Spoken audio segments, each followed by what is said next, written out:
A very good evening, ladies and gentlemen. With much excitement, I welcome you all to the day one of Satellite Capture webinar and workshop organized by IEEE Student Branch Chapter, Faculty of Engineering, University of Peradeniya. I'm Chatani Vijaypala and I will be the moderator tonight. As you're all aware, we are holding this virtual event today in order to familiarize you with what we will be doing this coming Saturday, 30th of April at the Faculty of Engineering, University of Peradeniya premises. So hope we all can physically meet there in order to have a real hands-on experience in building an antenna and capturing satellite signals with our own antennas. Also, there will be a Q&A session at the end of today's session to answer any questions you may encounter during today's webinar. You can drop your questions to the chat box or simply unmute yourselves and raise them at the end of the session. Most importantly, please pay attention to your microphones during the webinar so that others won't get disturbed. Without further ado, let's move on to today's webinar. For today's session, we have a space system professional to share his valuable experiences and knowledge. It's our great pleasure to have this proud product with us today. Tonight, we'll take you on a journey with this great product on fundamentals and a demonstration of how to build an antenna.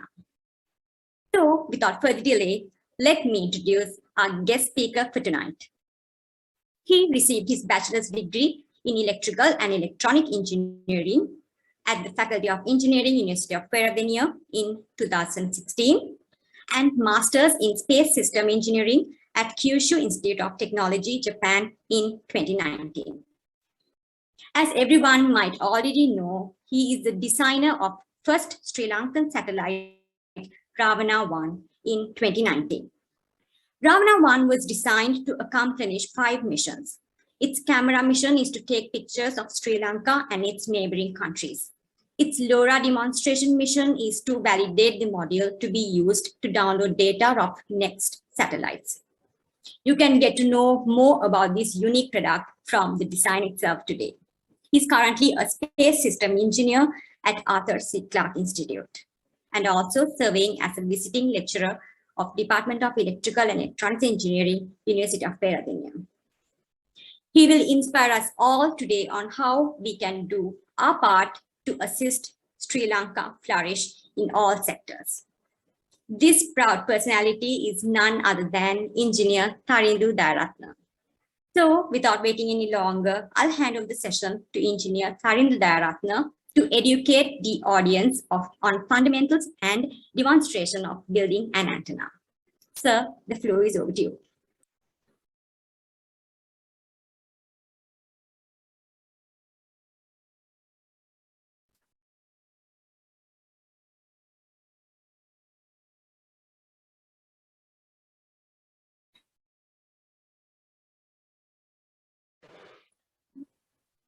Okay, can you hear me? Yes, you're perfectly audible. Can you hear me? Yes, we can hear us. Okay. So can you hear us? Okay. Yeah, I can hear properly. So I'll share the screen. Sure.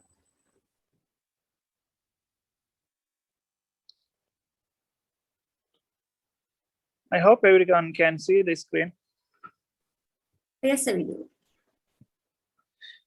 Okay, I will start the presentation. So thank you for inviting for this webinar. So is it okay to do it in English? Yes, sir, it's better if you can do it in English. Okay, let's start. So my name is Tharindu Dayarathne. I think you guys know there was an introduction. So I'll directly go to the presentation. So in this workshop, what we are going to do is we are going to capture signals from this satellite. So this is called as Kitsune. So basically what we do is we get a signal from this satellite. So a signal will come in this frequency 437.375 megahertz, and it's a CW beacon, and this satellite name is Kitsune, and it's a 6U nano satellite. So I will explain later what is this CW beacon, those kind of thing, everything I will explain. Before going to this how we do this one, I will introduce about this satellite. Okay, let's see what is this satellite.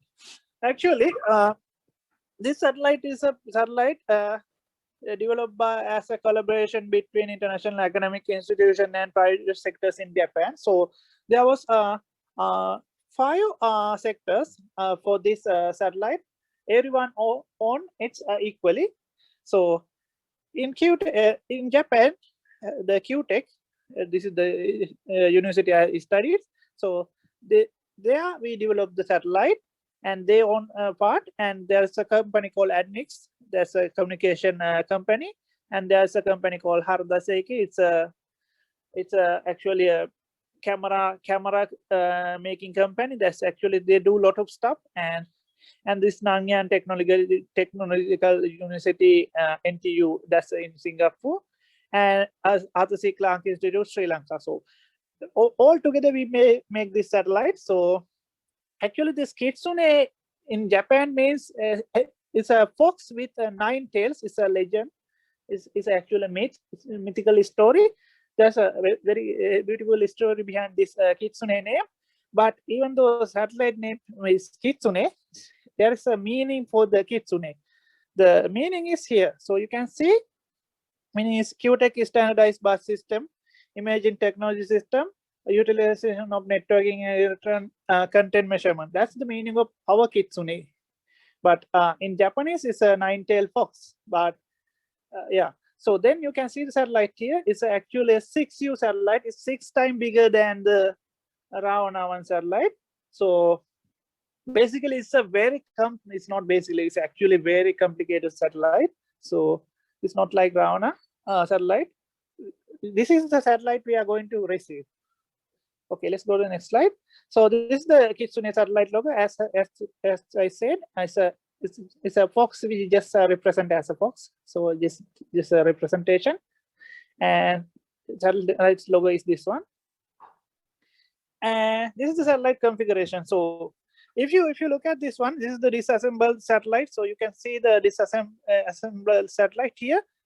There's a very big camera here. So it's to capture Earth images. Actually, it's a 4K camera. It's so good camera.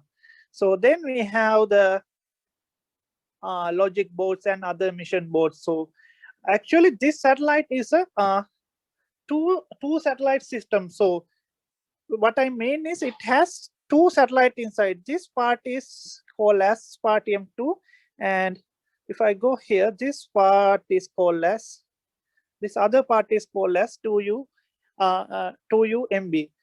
Basically, what we did was, instead of sending 2 satellites to space, we combined 2 satellites into one and send it to space. So I was the design of this Spartium 2 part, and I did a lot of stuff there, and I involved in other parts also. And so this part is the one belongs to the 2U satellite. So it has a battery, electrical power system, and onboard computers, electric communication board, so many things. That belongs to the 2U MB part. And this is the Spartium 2 satellite part. So it also has a CSAC, OBZ, and UHF communication board, and total electron content measurement board. I will not explain those things. And there's a CSAC, means it has a chip scale atomic clock. It has an atomic clock. So that's what it says, CSAC. And there's a LoRa board also. What we are going to do is, we are going to receive data, actually not data, CW beacons from this communication board. So even we can receive a signal from this one also. So if we are lucky, we will be able to get signal from this part also. So let's go to the next slide. Okay. This is the satellite design overview. You can see the satellite is a very complicated satellite. So many things comes together. There are many boards here, and you can see the power system. And it was very hard to assemble actually because so many things. If you misalign one single screw, it is entire satellite will be misaligned. So the precision is this much. So you cannot make a mistake bigger than this one. So bigger mistake like misalignment than this one can cause very huge problem in the satellite structure. So you have to be very careful when you assemble, and so many things. It was not easy actually. It's about, I think, 24-hour, not 24-hour, like about 20-hour task to assemble this satellite. So you can see the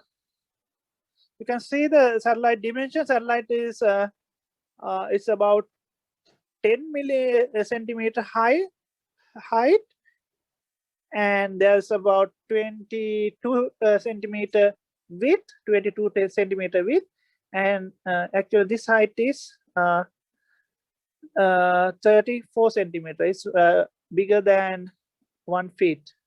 So, and battery type, we use lithium ion batteries. There are about 6 batteries. So, and I'll not explain this one. So it's called 2 series 3 in parallel mode, and it has about this much of power. So it's exactly similar for old laptop battery power. And these are the power generation. I'll not go to those things in details. So these are the communication link this satellite has. So if you look at it, has so many communication links. So this, I said there's 2 satellite they are in the satellite. So in this 2 UMB, it has C-band. So if you have a lot of communication links, it should also have many antennas also. Before going to these antennas, I will explain about the communication links. In the 2U satellite part, it has C-band communication link with this much of speed, and this is its frequency of transmission and reception. And in the UHF, there's a UHF link also. It has this much of data rate, and it has CW beacon. I will explain these things later. The CW beacon, it transmits in these frequencies, 435 megahertz, like that. In the Spartium part, it has 401 and 450 UHF board, and it has LoRa board which can receive 400 megahertz and 433 megahertz signal, and it has spread spectrum receive also. It works in 449 megahertz. So you can see the data rates also. So if you go to the antenna system, in the 2U, it has 1 C-band patch antenna. You can see there's a C-band patch antenna for the C-band patch antenna for transmitting, and there's a C-band patch antenna for receiving, and there's a UHF dipole. This is the UHF dipole. So maybe you can I'll draw it, then you can see it. So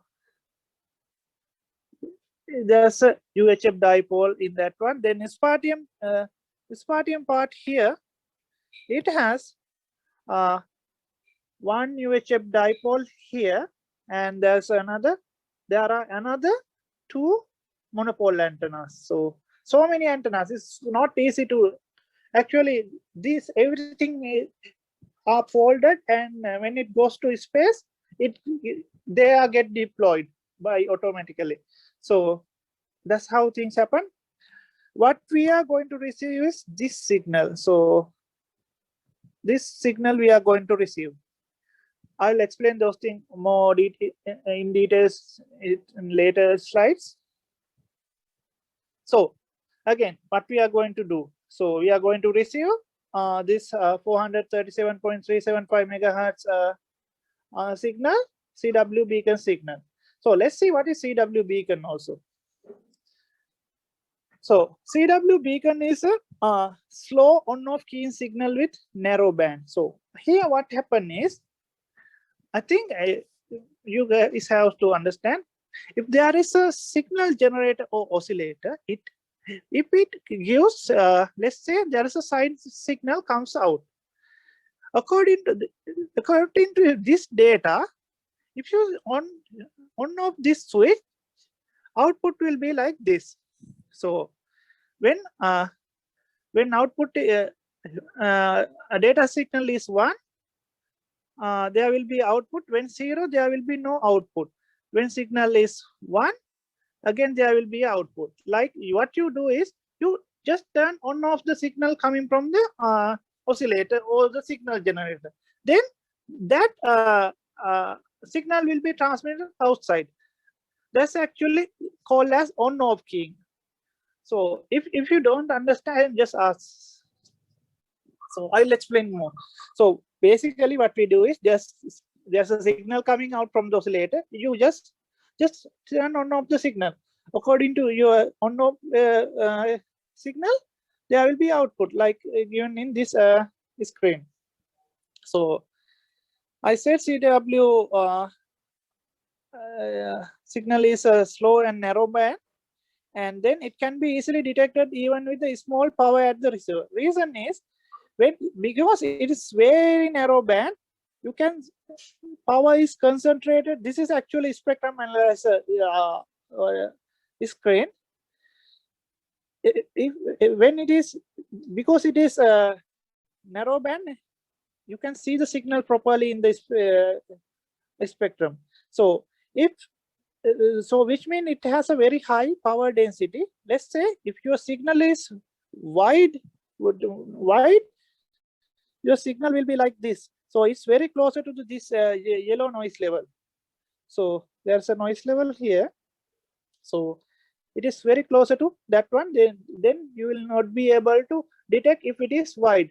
So because signal is very narrow and with a very high power density, receiver can easily detect this signal.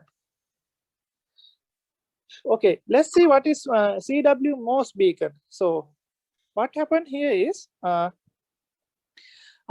first let's see what is Morse code. Morse code is a method used in telecommunication to encode text characters as a standardized sequence of 2 different signal duration called dots and dashes, or dits or da. Morse code is named after this Samuel Morse. So it is not important actually. So let's see. I said in previous slide, we turn on off the oscillator signal. Okay, so but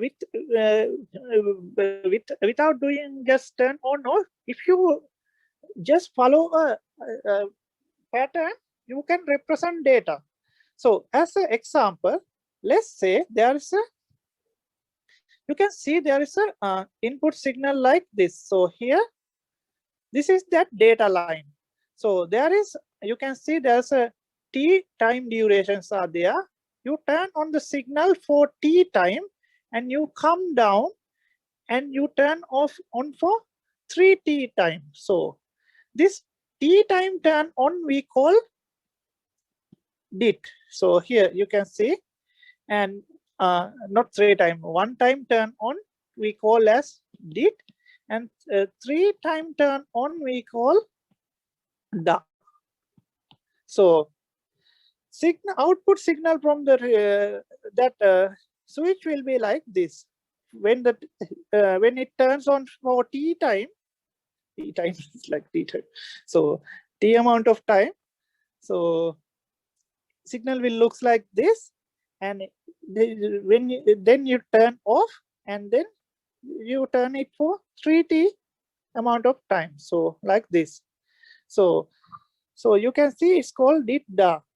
Actually, if you look at this part, you can see it's represent this letter A. So it has 1 dit, it has 1 da. So if the actually you can hear this signal. There are a lot of people who can hear and decode. Like it's like you hear like TT, like that TT, which means it is A. People are trained to decode this one. Actually, I cannot do using ear, but I can do using just looking at the signal.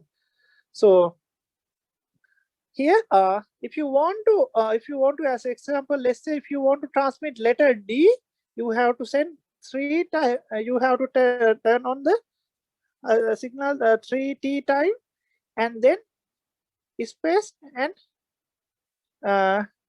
space and T. Maybe you got it. If there is a question, you can ask about this one. In the previous slide, you mentioned a slow and narrow band. Yeah. What do you mean by exactly slow? So, yeah, slow means actually you can hear the difference. If you get a like very fast on-off keying signal, you will not be able to detect or see any difference. But it is very slow. You can see hear the difference. I will show a video actually. Then you will understand.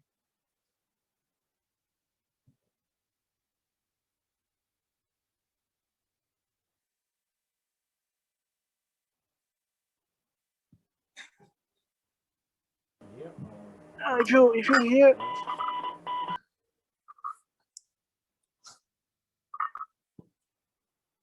Can you hear?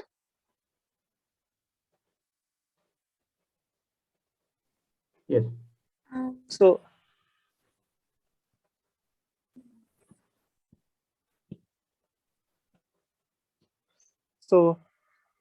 signals are this signal that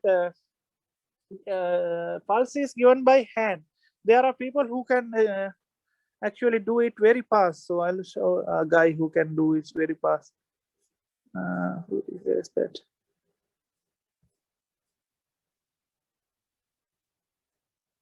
This guy is so fast. I cannot even understand what he's doing.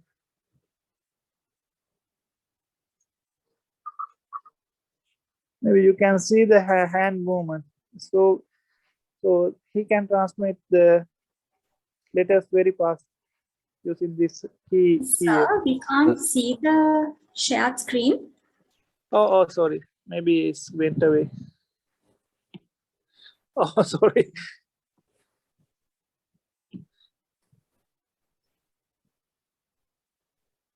Okay, now? Now. Okay, now? Yes, now we can. So, you can hear also? Okay, now. Slowly. This is how some people can do this keying very fast. Basically, they turn on off the signal. So maybe you understood that one. So if you have any question, did you understand this one actually? So what you need to understand is what is dit and what is da. So if you understand what is dit and da, then anything you can transmit here. Any letter or whatever thing you can transmit. Okay. So any question?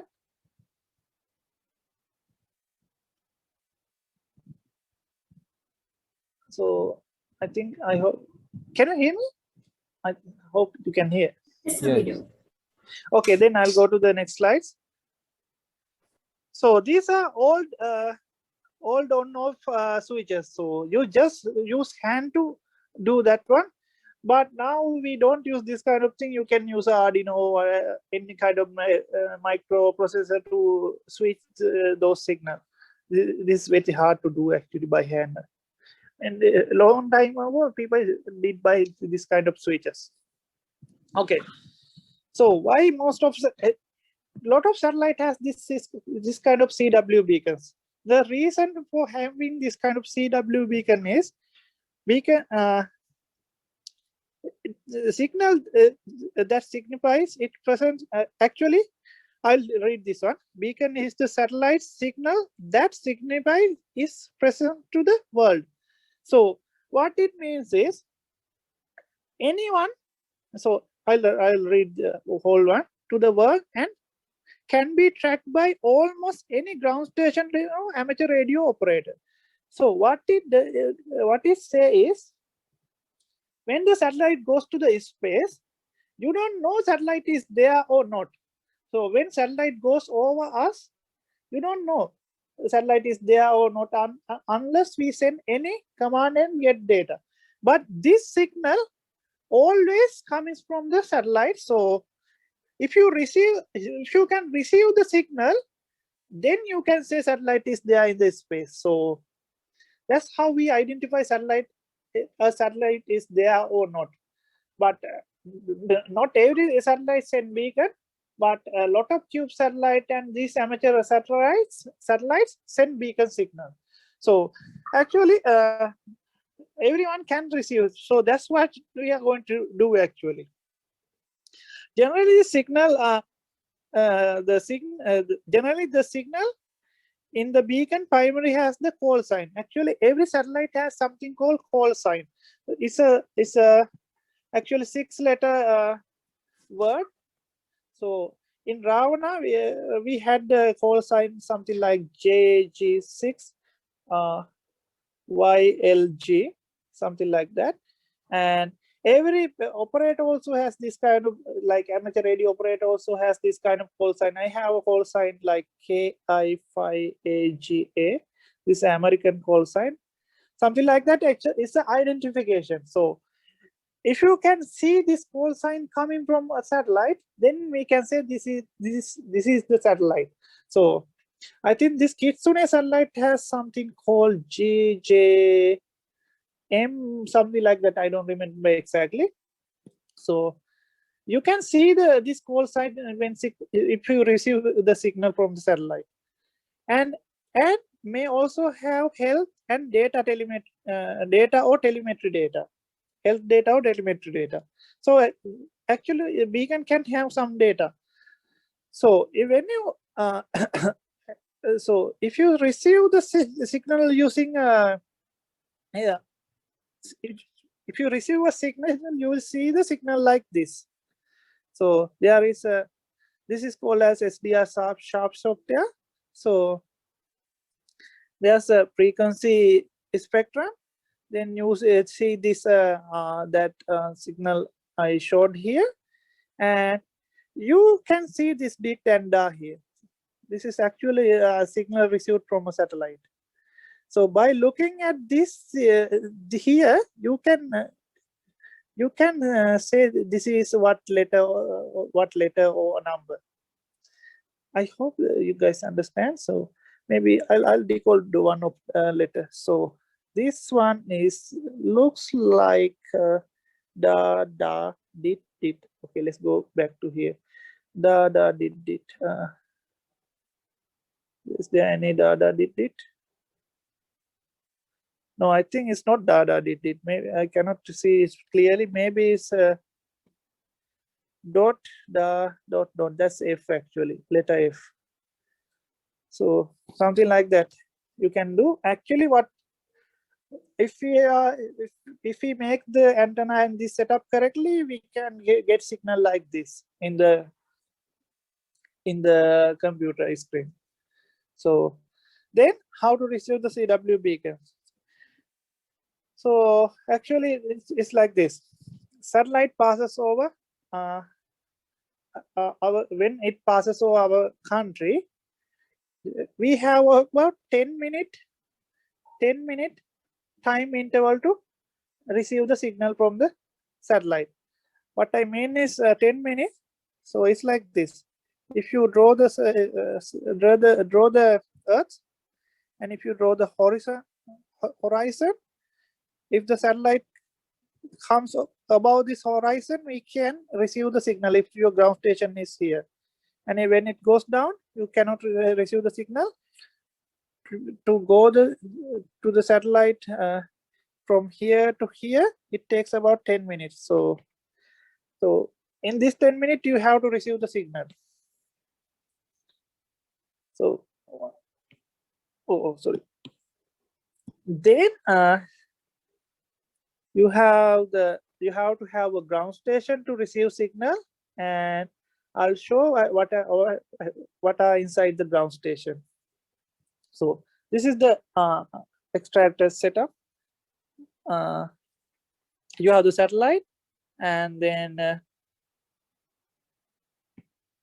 you have antenna. Then that antenna capture the signal. It's sent to a software-defined radio, and then it goes to the laptop. So this is the basic setup. We'll make this kind of antenna. So this antenna has a special property. I will explain these things later. What are those properties? So signal comes to this antenna, and that signal goes to the SDR. Then signal will be shown in the laptop. This laptop should have this SDR sharp software and Orbitron software. This Orbitron software is used to see where is the satellite. So I'll show that one. This is the Orbitron software. You can see where is the satellite. If anyone can install this software, it's free. It's about 4 megabyte, very small software, but you can see all the satellite. Where are those?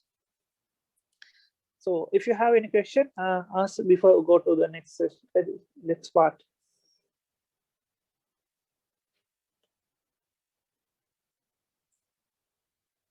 Anything? Just ask. It's okay. It's not like a lecture.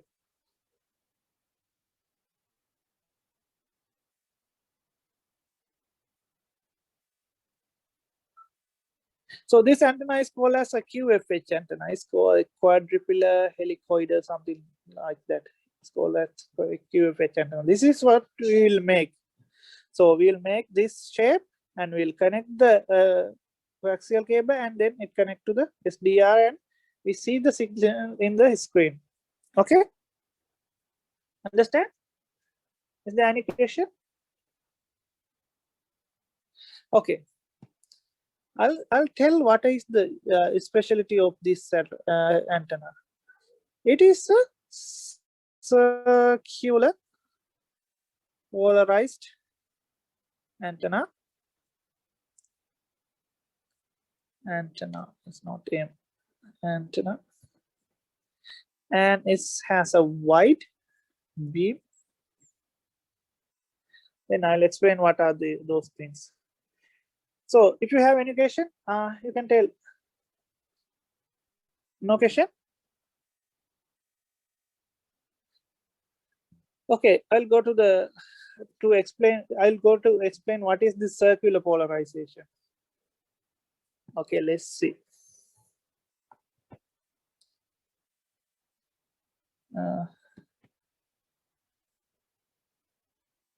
I hope you guys have seen there are antennas. There are antennas that you have seen. There are antennas like this. Okay, I think you have seen. Okay, so it transmits a signal like this. Okay, signal comes like this. So we call this kind of flat antennas are linear polarized, not circular polarized. So okay, let's try that one. Linear polarized. So let's say I'll draw another this X coordinate system. So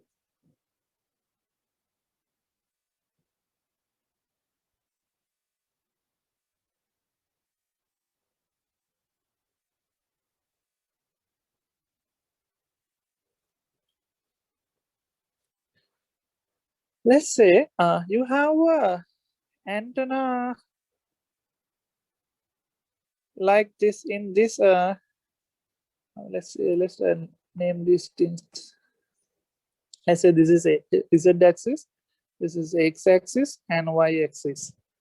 So if you have an antenna in x-axis, this signal can be captured properly without a loss. Okay, let's say your antenna is like this in y-axis, receiving antenna. I draw actually a dipole here, dipole antenna. So this blue antenna cannot receive anything because it's not in correct polarization. Because signal comes in a XZ plane, that signal can be captured by this pink color thing only.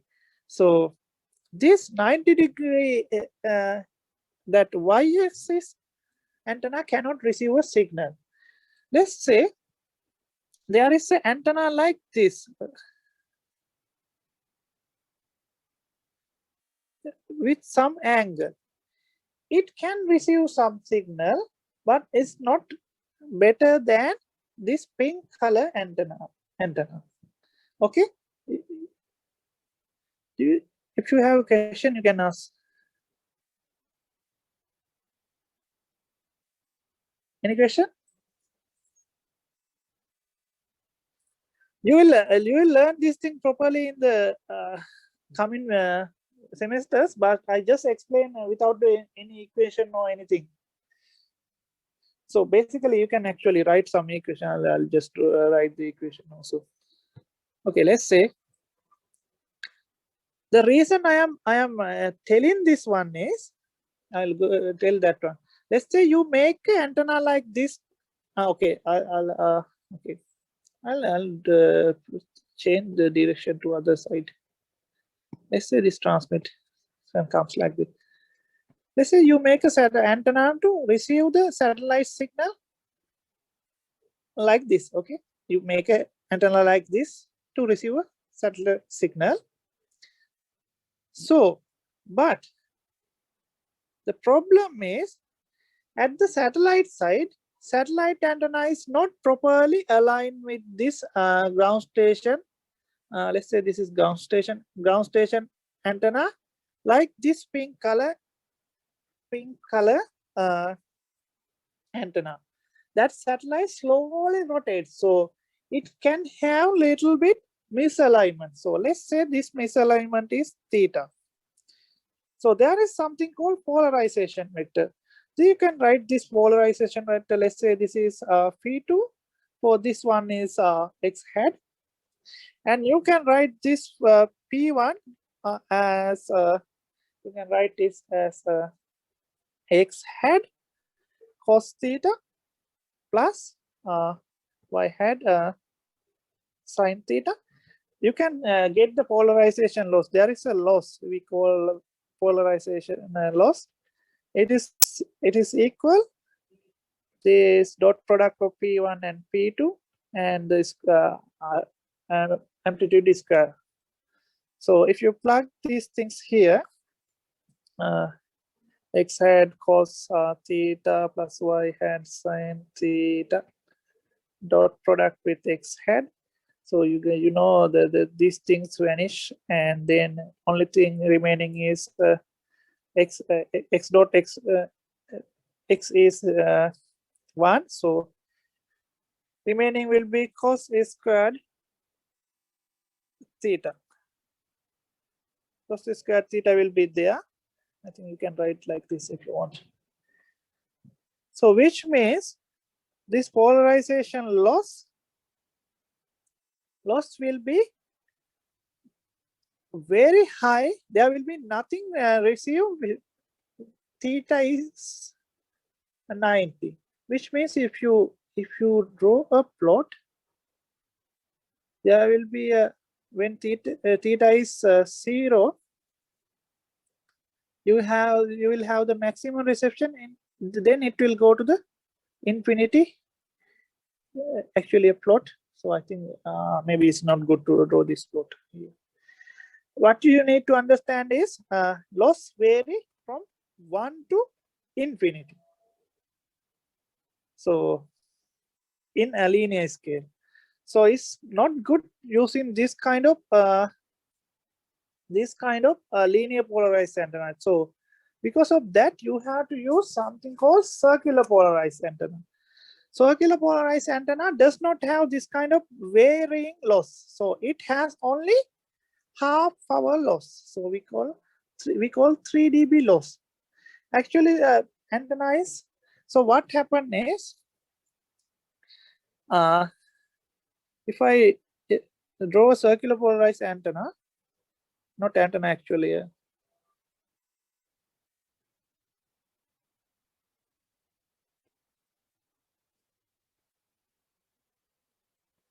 every antenna has a electrical field vector. So we can, let's say, it's a, if it is linear polarized, signal comes like this. But if it is circular polarized, this vector rotates around this axis and propagate front direction. So which means the signal rotates and comes. So I'll show this kind of signal. So you can see these are the signal. This signal rotates and comes. So this kind of signal can be easily captured without varying loss. It will only have half power loss.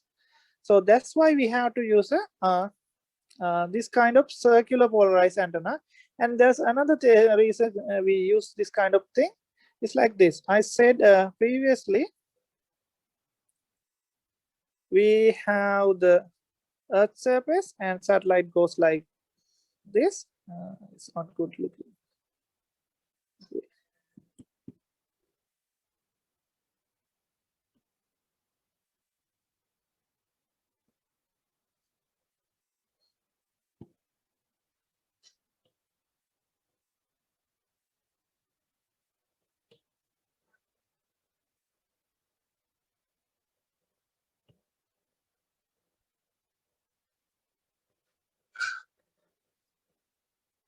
Okay.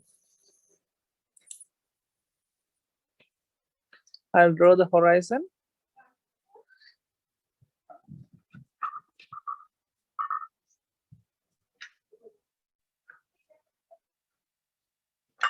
So we have the horizon.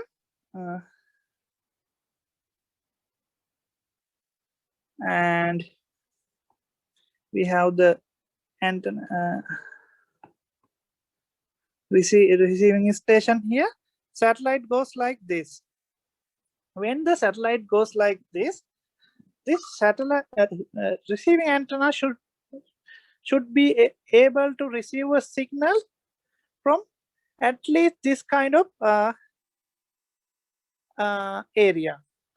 So we call this kind of area as a beam width. So if you go to this diagram, this antenna has that shape. So basically it can receive signal in this kind of direction. So that's why we actually you guys will learn these things later properly. So I'll not go into many details. So what this antenna has is it can receive this kind of area. You don't need to rotate the antenna towards the satellite. So when a satellite goes in this area, it can receive the signal. That's why we use this QFH kind of antenna.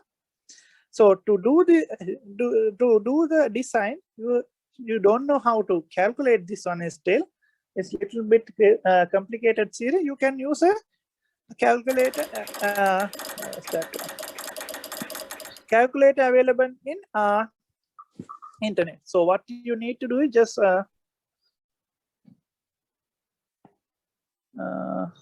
this keyboard. Just put the required frequency. We will design at 437, and you just put the There are bending radius. I'll explain those things in the workshop. And conductor diameters, we will use about 3 millimeter conductor, and with the height ratio you just give, then calculate. You will get this every kind of dimension. Then you have to make the antenna.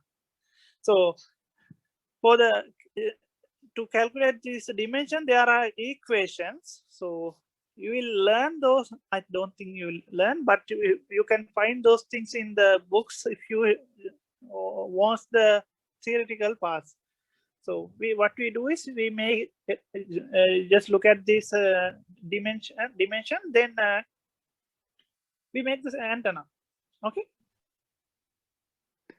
So that's what we are going to do. If you have any question, you can ask. Ask many questions. Okay. I just went very fast because I'm not sure if there are any power cut or anything again. You can ask.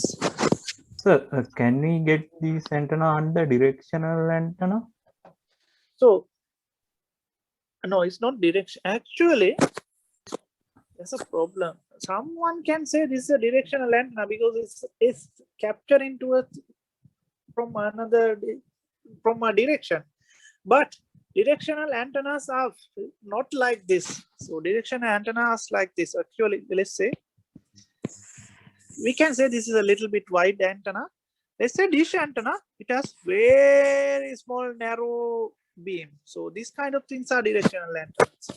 But this is also kind of directional, but it's not directional too much. Okay. Okay. Anything else? You just ask. Okay. I just went very fast. When you do the workshop, you'll understand what are those things. When you see the beacon signal and when you hear those things, you will understand. Anything? Just ask anything. It's not like a lecture, okay? Just you can ask anything.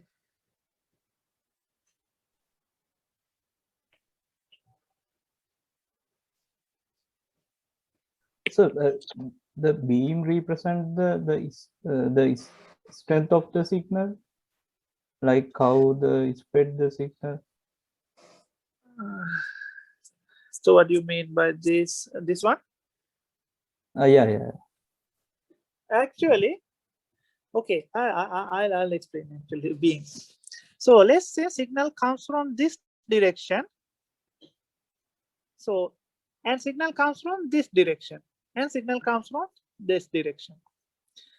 If you look at the plot, you can say if signal comes from, let's say, from A direction, this antenna can receive properly. Very good, not properly, better. And signal comes from C direction, it does not have a proper reception. The reception will be lower than the A. And then if you look at the B direction, and that like this, okay? Actually, the beam represent capability of signal reception or transmission to a certain direction. Okay? Understand? Yes. So you can see if you get this kind of point here, it's less than this point. It's actually a polar plot. Okay. You can see actually values are given like 0. If you go like this, here is the -6. There will be 6 dB difference from the A to C.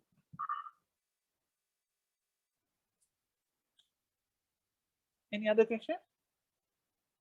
So you guys will learn these things in I think it's which semester is that one? Third year, first or second semester. That's the electromagnetic theory subject. Anything else?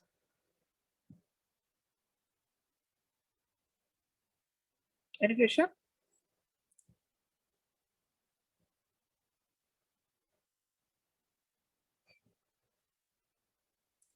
You can ask.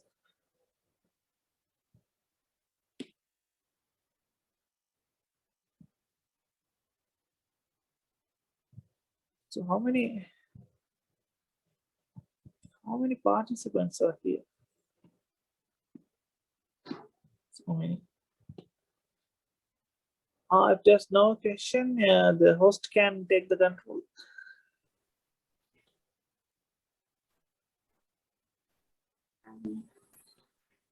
Thank you, sir, for the most informative, interesting, and remarkably outstanding set of knowledge shared with us.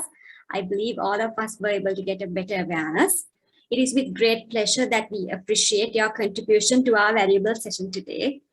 So if there are any more questions you encountered during this session, now you can raise hand, unmute, or type them to the chat box. Yeah, it's better asking question now.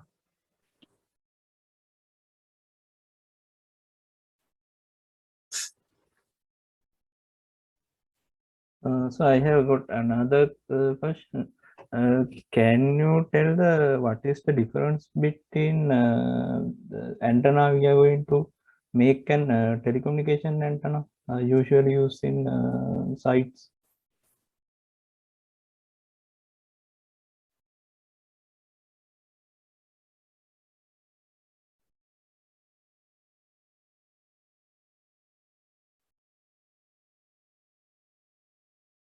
You are telling about the antennas in towers? Yeah. Okay. I'll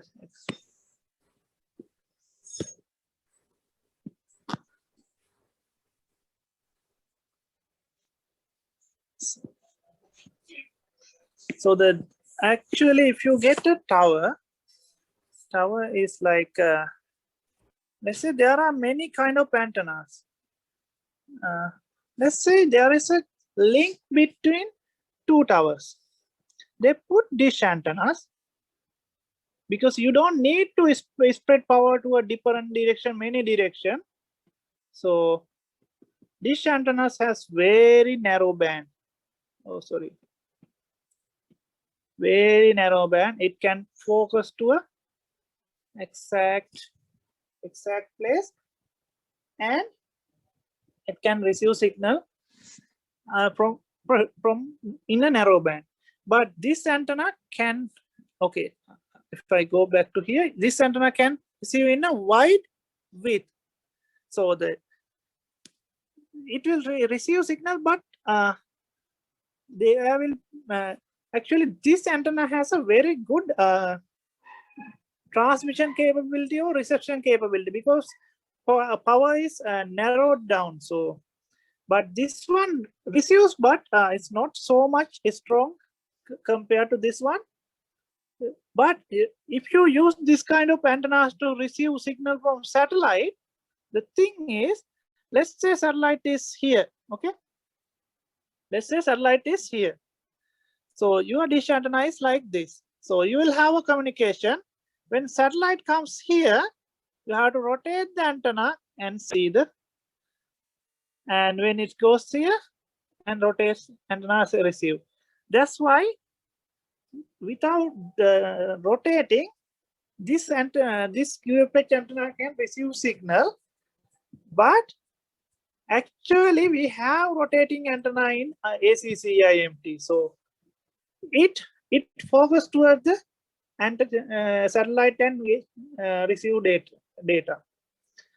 And there are some, I think that there are some antenna also. There's a wide band or wide beam width also in the towers. Maybe you understood the difference.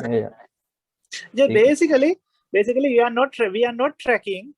Because of that, I cannot have an antenna highly directional. Okay. Okay.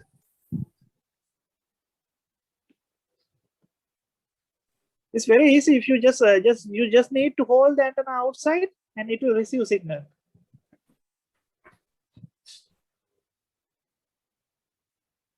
So again, I can add another thing also. if you want to receive a strong signal, you have to use a directional antenna. But if you use directional antenna, you have to track the satellite. Okay. Any question? Any other?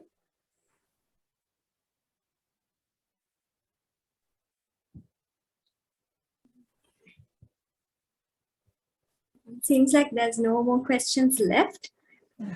So once again, thank you, Mr. Tharindu Dayarathne, for spending your time with us despite your busy schedule. We expect your presence on coming Saturday, 30th of April, to let us have the hands-on experience of the demonstration today.